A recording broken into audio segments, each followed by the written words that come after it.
Hello again, Caspar. Don't say the line, John. Don't. Aw. The hot-headed general, Caspar. In recognition of his achievements during the war, Caspar was given the title of Military Affairs in the new Adrestian Empire. Though his command developed a reputation for occasional recklessness, What? hey, that's growth. He proved an able leader, guiding his troops to overcome countless obstacles. Long after his career had ended, tales of the glory and good cheer that he brought to his army endured. I mean, it was not Okay. Caspar. They were short tales. Yeah. Yes. Ching. After the war, Caspar set out alone on a journey of self-discovery. He traveled to every corner of Fodlan and even ventured abroad now and again. It is said that he got himself into mischief at every turn, but that the victim of his antics, always more amused than harmed or offended, remembered him fondly and passed those stories on to future generations. Man, it's difficult for me to imagine too many Caspar ships that I like, but also he really needs an adult to keep an eye on him. Yes. Oh, I remember the one. Okay. I'm going to try and keep an open mind because I really love the one that you've got one in mind. Almost immediately after Byleth and Caspar had celebrated their marriage in style. What does that mean?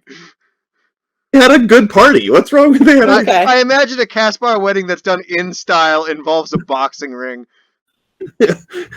Yeah. Fireworks. Probably fireworks. The battle against those who slither in the dark began in earnest. Jesus, come on! Black Eagle campaign, finish off those who slither in the dark. They're working on it. As the new Minister of Military Affairs, Caspar worked with Byleth to command the Imperial Army and bring peace to Fodlan. His impulsive bravery, tempered by his spouse's more level head, proved instrumental in victory in a great many battles. Their troops became known most of all for their ability to laugh in the face of danger. It just seems unnecessarily dangerous. Oh, they're all different. Oh, no, they're all different. Oh, no, the last two are the same. Okay. But it's probably just mild differences. Yeah, basically, Byleth is the Archbishop. Byleth is the Queen. And Byleth is the Archbishop. Caspar went on that self-discovery journey. Taking on the Archbishop, Byleth announced her marriage to Caspar, but Caspar, never one to sit still for long, set on a journey of self-discovery. Traveled to every corner of Fodlan and occasionally even took the Archbishop along. It is said that he got into mischief at every turn, and the Archbishop sometimes had to invoke her authority to calm things down, but the victims of his antics always came away more amused than harmed or offended. The stories of their travels were remembered fondly for generations. Wow, no. Yeah, okay. So if the Pope had a buddy who'd occasionally just grab the Pope and be like, "We're disappearing for a month." Yeah. No, I'm not. No. That's the same other than what happened to Byleth. In this one, she's the Archbishop. In this one, she's the President. Yeah, I'm not feeling it. I mean, again, Byleth is not you the did just say that he needs an adult, but yeah, no. But an adult should not be the Pope. Yeah. So, is that bad or low neutral? I'm calling it bad. I'm calling it bad. Yeah. Caspar Bernadetta. God, this is like poor Bernadetta. Eternal loner. After some uncertainty about the details, it was decided that Caspar would marry into Bernadetta's family. Seeing as she had claim to House Farley, the two had a chaotic reign and a marriage to match. Each time Caspar caused some incident, Bernadetta would demand promises of recompense. Over time, these oaths accumulated to such a great number that it became necessary to compile them, and the resulting document came to be known as the 47 Articles of Bernie. Among these articles was the provision that, when counting their large quantity of children, Caspar was not to accidentally count his wife among them. Wow! God, that's hilarious. That's a terrible couple, but that's hilarious. Terrible couple,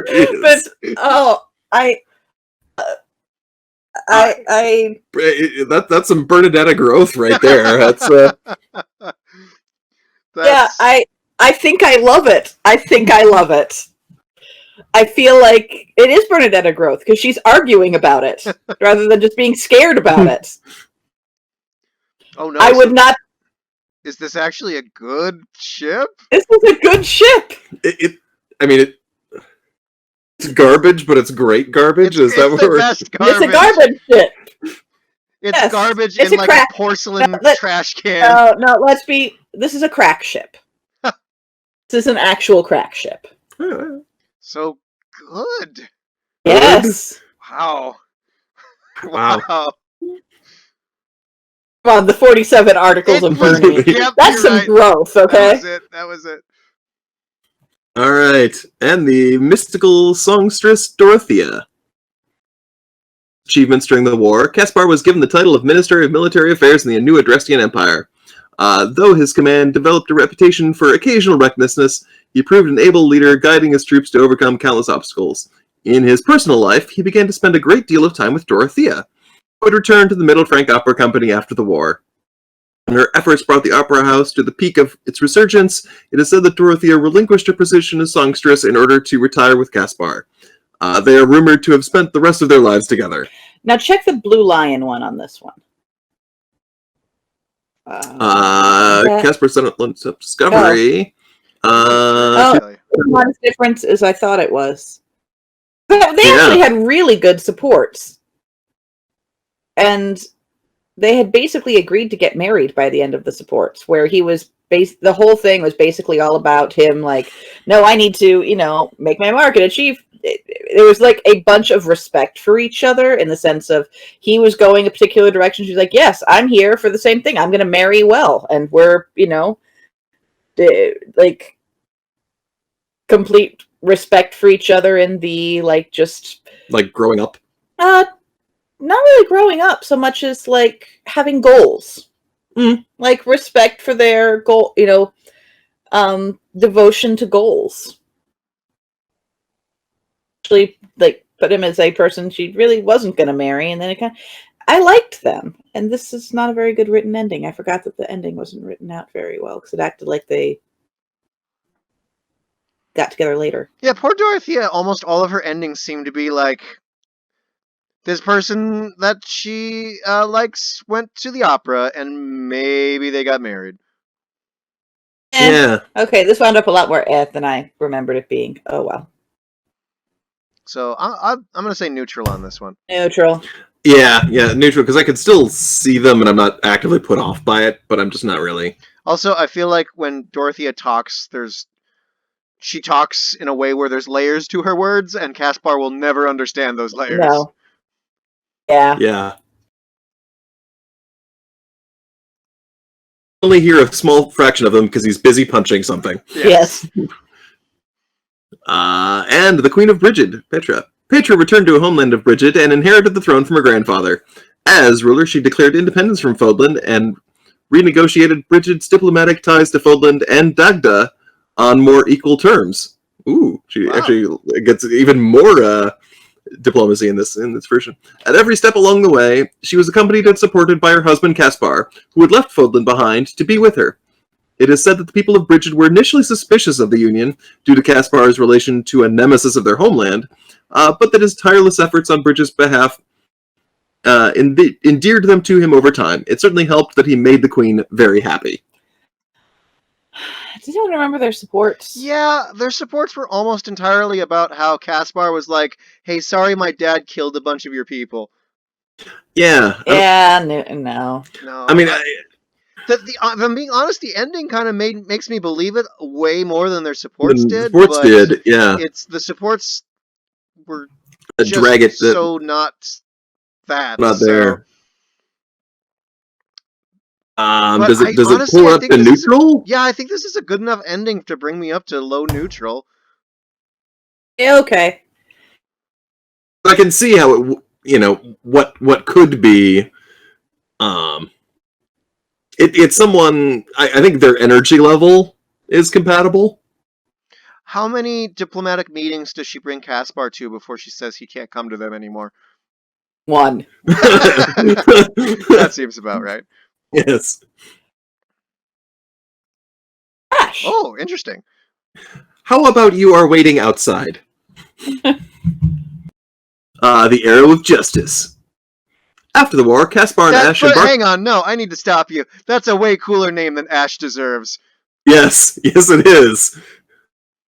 After the war, Caspar and Ash embarked on a carefree journey around the world. They traveled to every corner of Fodland and even ventured abroad now and again, with the sole purpose of punishing those who preyed upon the helpless. Though Caspar seemed to get into trouble at every turn, Ash was always there to get him out of it, and Caspar's bravery and strength returned the favor more than once. Though opposites in many ways, they shared the same view of justice, and their abilities complemented one another nicely. The stories of their adventures lived on as exciting and amusing folktales. See, this feels to me like we don't really know what to do with either of these characters, so they go off together. Yeah, and goodbye to two relatively boring characters. Seems like a do not finish too, where it's just like they're two people going off, and I guess... Yeah, this is definitely a do not finish. Yeah, and I mean, if they had gone deeper and straight up said, yeah, no, they become like Iron Fist and Luke Cage, and they're the heroes for hire, and just went ahead and said that, that might have sold me on it, but... I might not think about it, but Ash might be my least favorite character in the entire game. Which is interesting because he is part of my favorite couple of the entire game. Oh, interesting. All right, I'm looking forward to that. Wow. Yeah. We were ways away. Do not finish, right? Do not finish? Not do not finish, yeah. Kerchow, just like my hero Lightning McQueen would say. Caspar and the bloomed overachiever Annette. In recognition of his achievements during the war, Caspar was given the title of Minister of Military Affairs in the new Adrestian Empire. Though he was well known for his valor in battle, it was his wife Annette who reined in his recklessness and who truly kept the army in order. The troops came to see Annette as a motherly figure, and under her guidance, the Imperial Army thrived. In their private life as a couple, the roles were totally reversed, as Caspar had to be the one to step in and correct Annette's various calamities around the house. No. Oh. No.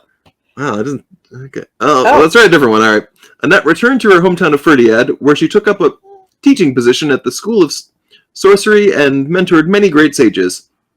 Unfortunately, she remained prone to accidents, and one such event nearly took her life. Whoa. Separated from her students in the mountains, she became totally lost. But just when it seemed she would never be found, she was rescued by none other than Caspar, who happened to be passing through on his travels around the world. After this lucky reunion, he escorted her to Ferdiad, and during his time there, the two fell in love. The couple's fateful tale inspired a generation of young, starry-eyed students. Oh, that's so much better. That's a way better story. So completely better. Much better. Boy, this is going to be hard, because that was one bad ending and one very good ending. Good ending. Well, I guess I think we should always judge by the best one. I think it's only fair. Yeah. What does anyone remember their supports? Not really? I mean, I don't know that I've got deep supports, but I feel... I'm not sure I've had the two of them in the same party before. But you feel like, the C levels are all pretty similar, and it's mostly just getting to know the characters individually. But I like that. Honestly, that ending is good enough that even not remembering the supports, I'm good on this couple. Good, yeah. Yeah, because you've definitely they're both older and have clearly been through stuff, so you're getting the more mature versions of each other meeting, and yeah.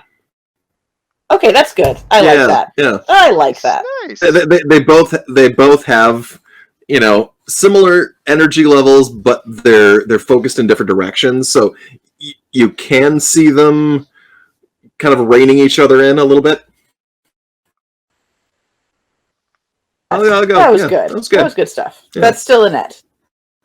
Yeah, I know. We were still talking about Annette, so I went back. Okay. So Hilda, the free spirit.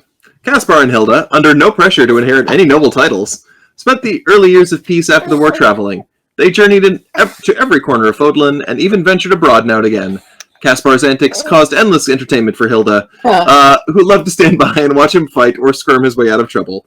Eventually, their free-spirited adventure was called to an end by Hilda's brother, Holst, who offered Caspar a position as a knight in service of House Goneril.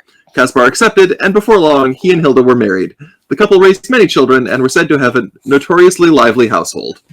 okay, that's kind of cool, just from the perspective of of the brother going, okay, God, this is causing too much trouble. I get asked about this all the time. Okay, I'm giving you a real job, and you're going to marry my sister.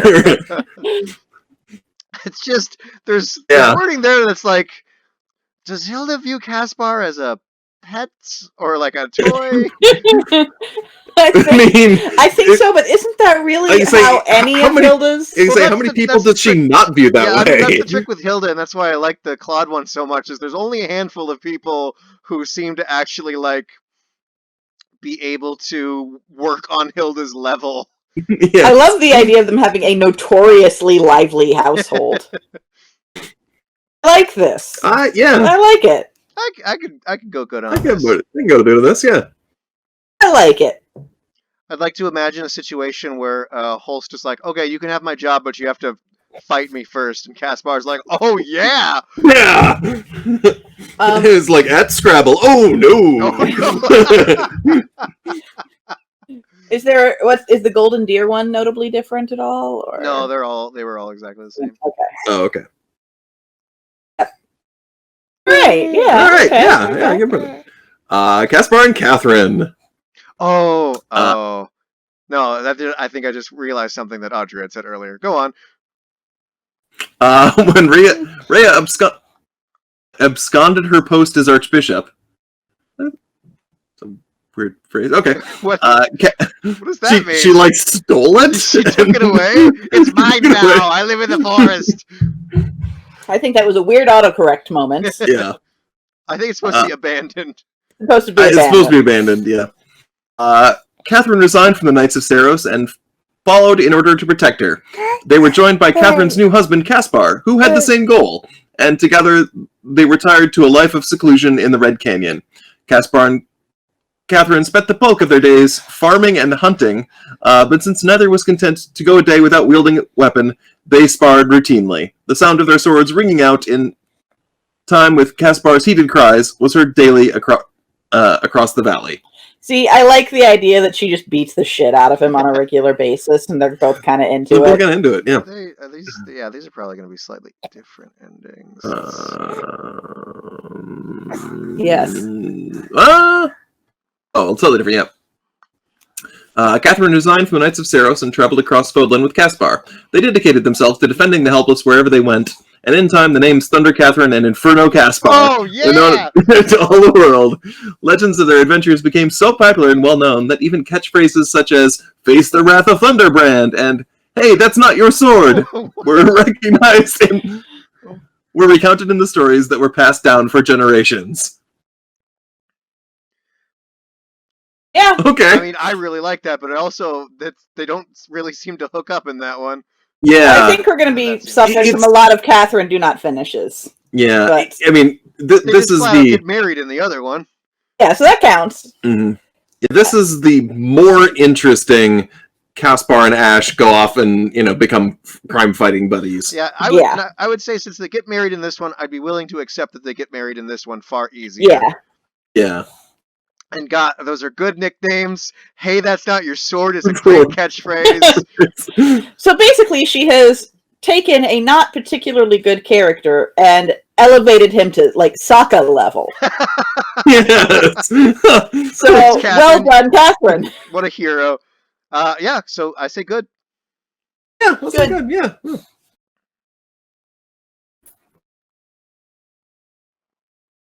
And they did not try and hook her. Okay, they did not try and hook him up with Flame. Good to know. Good to know. Ooh, yeah, it is good to know. After the war, Caspar and Shamir used their clout as heroes to establish a mercenary company. They branded themselves as crusaders for justice, punishing those who preyed on the weak or exploited others for their own gain. That was excellent PR on Shamir's part. None could compete against their combined martial skill, and they became famous all throughout Fodlan. Their travels took them to every part of the world, and while Caspar's antics occasionally got him into trouble, Shamir's steady presence and firm demeanor helped to resolve matters amicably. Their stories endured as amusing anecdotes passed down through generations. That's a do not finish unless we hear. This really seems like Shamir is basically treating Caspar as a younger brother, helping with the company. Yeah. Neutral. Oh, it's a do not finish. Do It's not do not finish. It's finish. not finished. Yeah. Yeah. All right, so where are we at? We're at time to pick. Gosh, I feel like there's someone who's just head and shoulders above everybody else. I know you're going to say Annette, but God, I liked Bernadetta. I was gonna say Bernadetta. Oh, okay, you were going with Bernadetta. Okay, cool. Yeah, that was really. Bernadetta's was the cooler, more interesting ending, but I have to say that if you were going with everyone's actually happy, the Annette ending is probably a good one. But Bernadetta's my favorite. Bernadetta ending was the one, more than any other ending we've read so far, where I was like, boy, the person who wrote this really was enjoying what they were writing. Yes. So, all right, so Bernadetta. How does this wind up being my job? This is my dream job. Is writing to be the shipping person who, endings. Yes. Yeah. This is my dream job. All right, I'm actually quite good at this sort of thing. We say Bernadetta with gold, Annette with silver. Who do we want to give the bronze to? Let's see. Hilda's a possible. Catherine's a possible. Oh, I'd say Catherine. Yeah, because it's Sokka. Yeah. Super, man. Right. If you had told me at the beginning of today that I was going to enjoy more Caspar ships than Linhardt ships, I would have told you to shut up and kicked you out of this house. Yeah. Yeah, no question. Yeah.